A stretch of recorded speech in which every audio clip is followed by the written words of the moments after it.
생생하게 상생하며 YTN 라디오 생생경제. 안녕하세요. YTN 라디오 생생경제 김혜민입니다.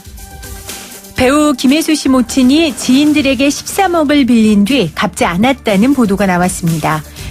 김혜수 씨는 어머니는 이미 10수년 전부터 많은 금전 문제를 일으켜왔다며 그동안도 어머니를 대신해 자신도 모르는 채무를 갚기 위해 노력해왔다고 밝혔는데요.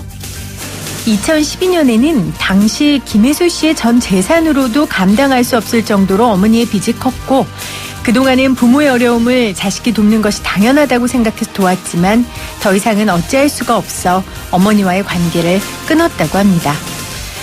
물론 돈을 빌려준 사람들은 김혜수라는 이름을 믿고 빌려줬죠. 억울한 마음이 알겠지만 문제의 책임은 자식인 김혜수 씨가 아닌 당사자인 김혜수 씨의 엄마에게 있습니다. 당당하고 합리적인 이미지를 가지고 있는 김혜수 씨답게 저는 그렇게 이번 일을 처리했으면 하는 바람입니다. 자식은 전당포에 맡기는 보증품이 아닙니다. 2019년 7월 10일 YTN 라디오 생생경제 지금 시작합니다.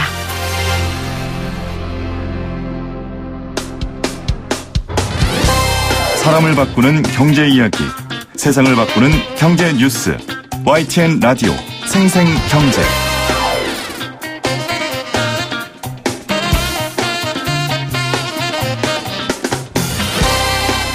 오늘 가장 뜨거운 경제 뉴스를 제일 생생하게 전해드리는 시간입니다. 일본 무역 제재 때문에 정말 많은 분들이 걱정하고 있지만 뚜렷한 해결책이 없어서 참 답답한 마음만 계속되고 있는데요. 답답한 일이 한 가지 더 있습니다. 바로 이 붉은 수돗물 사태입니다. 붉은 수돗물이 지난 5월 30일 발생해서요. 지금 40일이 지났는데도 명확한 해결점이 보이지 않고 있습니다. 게다가 이 붉은 수돗물에서 발암물질이 검출됐다는 뉴스까지 어제 나온 상황이에요. 수돗물 직접 피해 지역이 아닌 다른 지역 주민들도 굉장히 불안해하고 있습니다. 대한화학회 탄소문화원 원장이신 이덕환 서강대 화학커뮤니케이션 교수 나오셨어요. 교수님 안녕하세요. 네, 안녕하세요. 생생경제 화학과 교수님이 오신 건 처음인 것 같아요. 전에 전화 인터뷰는 한번 했었는데 오늘부로 교수님을 생생경제 화학 선생님으로 제가 임명을 하겠습니다. 아이고 감사합니다. 네, 교수님 좀 쉽게 친절하게 설명해 주시면 좋을 것 같습니다. 예. 일단 붉은 수돗물 때문에 한참 시끄러웠는데 지금까지도 주민들의 마음을 안심시킬 수 있는 해결책이 안 나온 거 맞죠?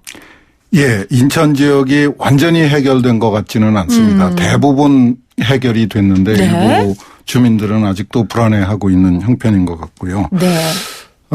원인은 자꾸 굉장히 그 어려운 원인이 있었던 것처럼 자꾸 얘기가 되는데 읽어도 잘 모르겠더라고요, 저는. 예, 사실 그냥 붉은 수돗물이 아니라 녹물이 나왔던 겁니다. 우리가 아는 그 녹물. 그렇죠. 네. 그런데 왜 환경부나 지자체의 수도사업본부가 이 붉은 수돗물이라는 좀 정체불명의 네. 어렵게 보이는 이런 용어를 써가지고 주민들을 더 불안하게 만들고 납득할 수 없도록 만드는지 이해를 못하겠어요. 찾아보니까 과거에는 녹물이라고 썼었어요. 근데 2012년에 경기도 남쪽의 어느 지자체의 그 상수도 사업본부에서 붉은 수돗물이라는 말을 처음 썼더라고요. 네. 짐작컨대 녹물이라는 말이 너무 좀 식상하게 들렸던 것 같아요. 그래서 좀 멋있는 말을 만들려고 그랬는지는 모르겠는데. 굳이요, 이런 문제. 예. 그래서 그 이후로 일부 언론에서는 적수, 붉을 적자를 써가지고 적수라는 말을 쓰기도 하더라고요. 근데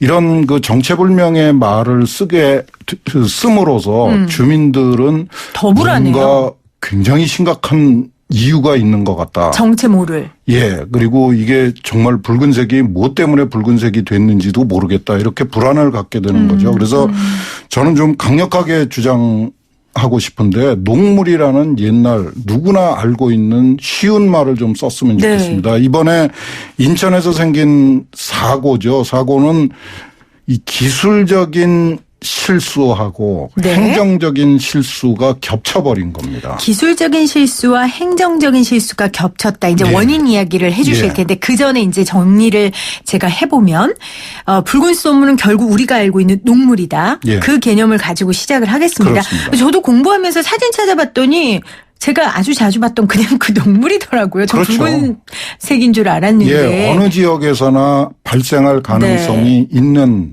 네. 사고입니다. 네. 자, 그렇게 개념 정리를 하고 이제 원인 이야기를 좀 해볼게요. 기술적인 실수는 뭐였습니까? 기술적인 실수는 이제 그 5월 말 직전에 인천의 수돗물이 사실은 팔당댐에서부터 시작을 합니다. 네. 팔당댐에서 대형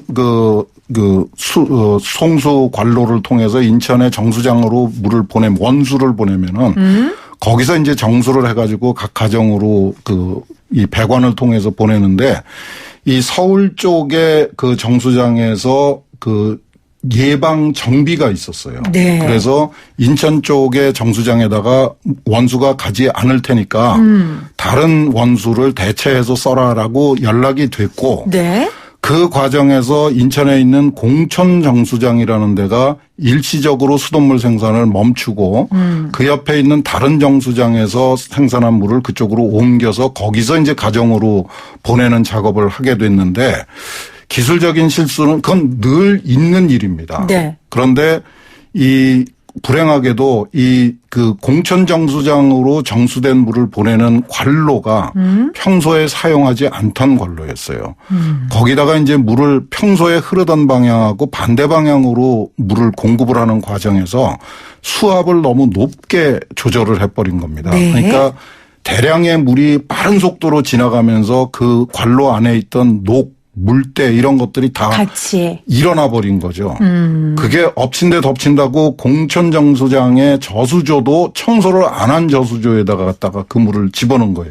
자, 교수님 제가 쉽게 정리를 해볼게요. 그러니까 인천의 수돗물은 팔당댐에서 시작이 되는데 이때 서울에서 조금 서울 정수 문제가 있으니까 다른 통로를 통해서 좀 공급을 해라. 예. 그랬는데 그 통로가 이제 공천 정수장인데 예. 이 공천 정수장이 청소도 안 돼 있었고 예. 흐름을 바꾸다 보니까 이제 녹이나 그런 이물질이 같이 씻겨 내려온 거죠. 그렇죠. 자, 그게 기술적인 문제입니다. 거기다가 또 뭐 일부 언론의 보도에 따르면은 그 공천 정수장의 저수조에 물의 탁도, 흐린 정도를 측정하는 계기도 고장이 났었다고 그래요. 탁도계까지. 예. 그러니까 이거는 순전히 인재입니다. 100% 인재다. 역류시킬 적에 수압 조절을 잘못해서 생긴 일입니다. 자, 그러면 행정적인 실수는 뭐가 있었습니까? 행정적으로는 이제 주민들이 이 녹물이 나온다고 신고를 했는데 네. 인천시장부터 뭐 별일 아니겠거니 하고 그냥 넘겨버린 겁니다. 늘 녹물을 봐서 그런 거예요. 그런 건지 뭐 다른 일이 있었던 것 같아요. 네. 그리고 이렇게 녹물이 나오면은 중간에 우리 다니다가 보면은 왜 이 화재용 소방전이 있잖아요. 네. 거길 통해서 물을 빼내는 방법이 있습니다. 녹물을 빼내면은 녹물이 가정까지 가기 전에 좀 빠져나오는 방법이 있는데 그런 것도 안 쓰고 그다음에 더 심각했던 거는 인천시에서 수돗물을 수질 체크를 한다 그러면서 철 성분이 발견되지 않는다, 검출되지 않는다 이런 발표를 했어요. 그러니까 주민들 입장에서는 녹물인데 철 성분이 검출이 안 됐다 그러면은 이건 뭔가 독성 물질이 더 정체불명의 물질이 들어있는 게 되는 거죠. 그러니까 공포감이 더 커졌겠네요. 그렇죠. 주민들은 더 불안해졌고 그 환경부나 인천시는 주민들을 설득을 시키지 못했던 거죠. 그런데 그렇군요. 나중에 밝혀진 걸로는 결국은 녹물이었습니다. 결국은 녹물이었다고 그러니까 말씀하시는데 왜 인천시의 공무원들이 이 녹물을 그렇게 심각하게 보지를 않고 네. 주민들을 안심시키기 위해서 노력을 하지를 않았고 그다음에 수질 검사도 간이 수질 검사를 했는데 엉터리로 해가지고 누가 봐도 녹물이고 녹물 냄새가 나는데 네. 철 성분은 안 들어있다 이런 엉터리 발표를 해가지고 주민들을 더 혼란스럽게 만들고 한 달 가까이 문제가 지속되니까 이제 주민들의 불안감, 불편함 더 커지죠. 엄청나게 폭발을 해버린 거죠. 이런 사태가 지금도 원만하게 해결이 되지 않고 있는 겁니다. 자, 제가 지금 교수님 좀 헷갈리는데 그러니까 교수님 확실히 이 붉은 수돗물은 녹물이다. 예. 그러면 지금까지 녹물이 우리에게 인체에 예쁘다고 생각했던 거 이상으로는 붉은 수돗물에 더 나쁜 게 들어있지 않은 거예요? 전혀 그렇지 않고요. 물론 녹물을 그냥 마실 수는 없죠. 그렇죠. 조금 가라앉혀서 먹는 방법도 있고 요새 뭐 필터나 이런 것들이 많으니까 그걸 네. 걸러서 먹는 방법도 있고 뭐 조금 기다리면 또 괜찮아지는 건데 이거를 조처를 안 해놓으니까 한 달 이상 계속 녹물이 반복적으로 공급이 됐고요.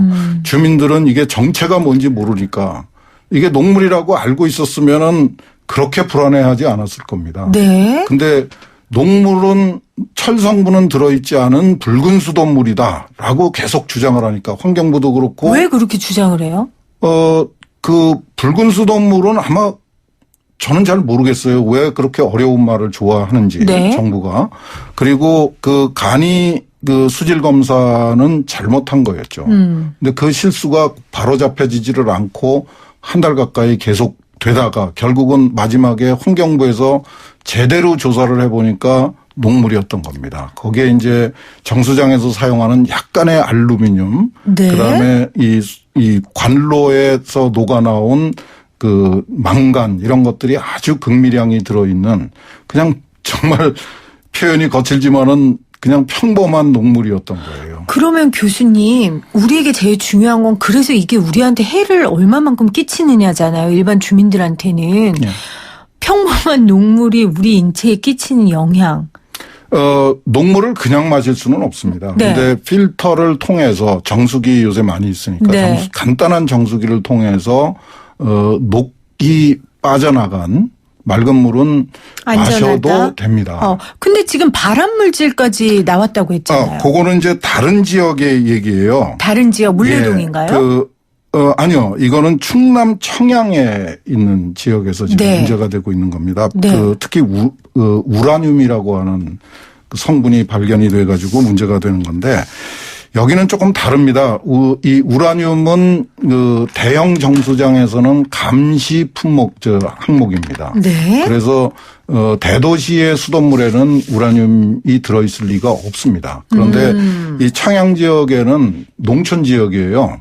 그래서 한 3,000명 정도의 주민들이 네. 그냥 지하수를 간단하게 간이 정수장에서 처리를 해가지고 그걸 수도 파이프를 통해서 공급을 받았는데 거기에 이 우라늄이 좀 많이 녹아 있었던 겁니다. 근데 이 우라늄은 사실 몸에 좋지는 않지만은 우리나라는 화강암 지대가 굉장히 많습니다. 네. 화강암 속에는 우라늄이 많이 들어 있습니다. 그래서 우리나라 지하수에는 우라늄이 들어 있을 가능성이 상당히 높은 지역입니다. 그래서 이 지역은 제가 알기로는 이미 우라늄이 문제가 돼서 정부에서 지자체에서 우라늄을 걸러낼 수 있는 역삼투 정수시설을 설치를 해줬다고 그래요. 네. 그런데 이게 한 3,000명이 사용하는 정수장인데 간이 정수장인데 한 달에 한 90만 원 정도의 전기 요금이 나온다는 겁니다. 그거를 지자체에서 부담을 안 해주고 그러니까 주민들이 부담을 해야 되는데 농촌 지역의 경기가 어려우니까 이 역삼투 정수기를 꺼버렸다고 그래요. 그러니까 다시 또 올라가 가지고 네. 이 우라늄이 검출이 되기 시작한 겁니다. 그렇군요. 이것도 인재네요. 어떻게 보면. 인재라고 볼 수도 있고 주민들을 충분히 설득을 시키지 못한 결국은 관리 실패라고 봐야지 되겠죠. 네. 이런 일이 생기고 있는 겁니다. 그러니까 지금 발암물질이 검출됐다는 수돗물은 그동안 문제가 됐던 인천 서구의 수돗물이 아니라 예. 충남의 수돗물이었고 예. 이건 이미 정부에서 알고 있어서 정수기를 설치해 줬는데 이제 비용 때문에 주민들이 이제 그걸 활용을 안 했던 활용을 거죠. 안 하고 예. 껐다는 거. 예. 그럼 그 정수기를 틀기만 하면 이제 이 문제는 바로 해결이 그렇습니다. 되는 겁니까? 예. 그렇군요. 이렇게 자세히 알아서 공부를 해야 돼요. 그래야지 이렇게 어떤 원인이었는지 진짜 실태는 어떤 건지 알 수 있는데요. 그래도 어쨌건 녹물이 계속 나온다는 것부터가 수돗물을 생활용수로 쓰고 있는 서민들한테는 굉장히 불안하니까요. 그럼요. 예. 그럼 그 문제를 해결하기 위해 우리가 어떻게 할 수 있느냐를 좀 들어야 되는데 정말 개개인이 필터 설치하는 거 말고는 방법이 없습니까? 그건 임시 방편이고요. 네. 인천시하고 그 지자체가 노력을 해야죠. 지자체가 관리해야 되는 게 정수장 관리뿐만 아니라 그 가정까지 소비자들한테까지 그 수돗물을 전달해주는 송수관도, 네. 그 상수도관이죠. 상수도관도 관리를 해야 되는데 우리 사회에 좀 고질적인 문제죠. 한번 만들어 놓고 그다음에 신경을 안 씁니다. 그래서 지금 전국에 노후된 20년 이상 돼서 녹이 많이 슬어서 문제의 가능성이 있는 그 상수도관이 꽤 많이 있는 걸로 알려져 있습니다. 네. 이걸 지속적으로 바꿔줘야지 됩니다.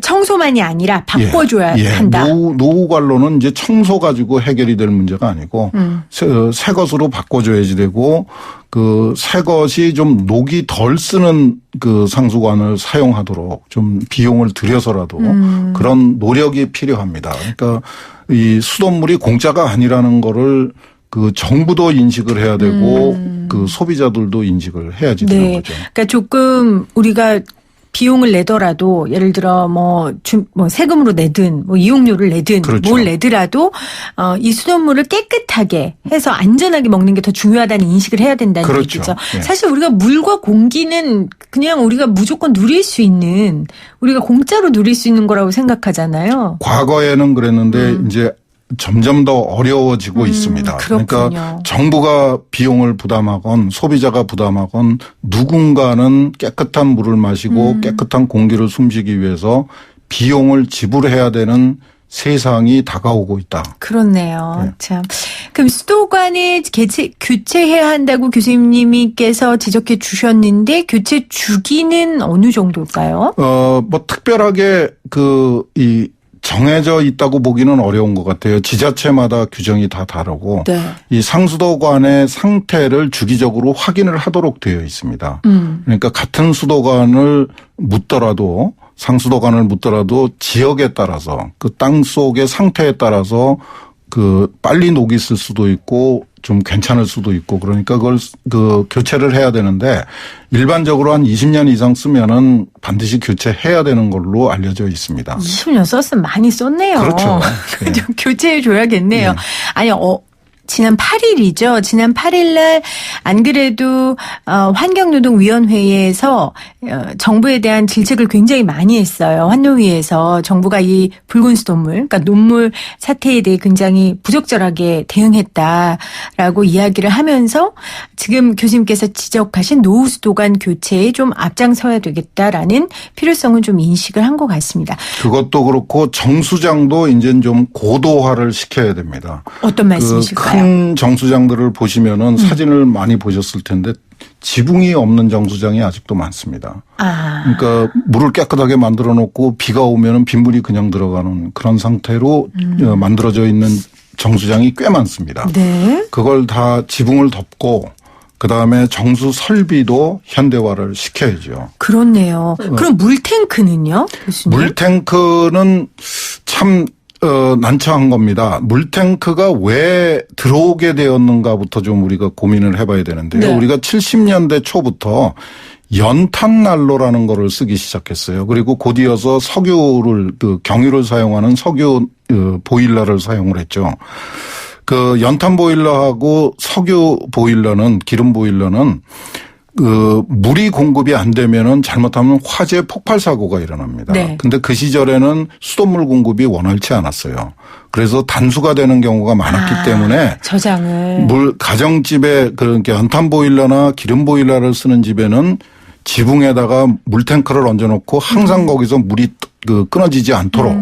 그런데 문제가 뭐였는가 하면은 주민들이 자기 집 지붕 위에 물탱크가 있다는 사실을 인식을 못했습니다. 그냥 보일러를 설치하는 사람이 거기다 물탱크를 얹어놓고 그냥 가버린 거예요. 네. 그래서 70년대 후반 80년대까지는 많은 가정에서 그 물탱크 관리를 못해가지고 수질이 나빠지는 경우가 굉장히 많이 있었습니다. 그렇겠네요. 근데 지금은 이제 전부 가스 보일러를 쓰시잖아요. 가스 보일러에는 전자장치가 붙어 있습니다. 그래서 수돗물 공급이 끊어지면은 보일러가 자동으로 작동을 안 하게 돼 있습니다. 그래서 이제 더 이상 이 물탱크의 필요성은 없어졌습니다. 그렇네요. 그리고 수도 시설도 훨씬 좋아져 가지고 단수가 그렇게 많이 되지 않고 자주 되지 않고 수압도 충분히 높아져서 네. 일반 가정집 또는 빌라 이런 데에는 한 3층, 5층 정도 집에는 이제 더 이상 물탱크가 필요 없게 되었습니다. 네. 그러니까 이제 직수 시스템으로 바꾸실 필요가 있는데 이번에 박원순 시장이 물탱크를 전부 없애겠다 그랬는데 그게 반은 맞고 반은 틀리는 겁니다. 단독주택의 경우에는 물탱크를 많이 없앴고 없애도 상관이 없습니다. 아파트. 그런데 대형 아파트, 네. 고층 빌딩 이런 데는 수도국에서 주는 수압 가지고 꼭대기층까지 물을 밀어 올릴 수가 없습니다. 그래서 물탱크를 쓸 수밖에 없는. 그러면 관리를 어떻게 해야 돼요? 지금 법으로 네. 그 대형 물탱크를 설치해 가지고 있는 아파트나 대형 건물은 1년에 2번 이상 정밀 세척을 하도록 법제화되어 있습니다. 그것만 지켜도 충분히 그 깨끗한 수돗물을 쓰실 수 있고요. 네. 좀 신경이 쓰이시면은 단지 내에서 합의를 해서 조금 더 자주 더 깨끗하게 청소를 하도록 네. 그 주민들이 그 부분은 수도국 관할이 아니고 그 사용자 측의 부담입니다. 네. 그거는 좀 그 주민들이 비용을 지불해야 된다. 그렇죠. 네. 그렇게 많이 들지 않습니다. 근데 교수님 지금 굉장히 명확하게 명쾌하게 대안을 말씀해 주셨어요. 첫 번째 정수장에 뚜껑 달아라. 예. 두 번째 수도관 20년 넘으면 바꿔라. 세 번째 물탱크 없앨 수 있으면 없애고 없앨 수 없으면 깨끗하게 청소해라. 예.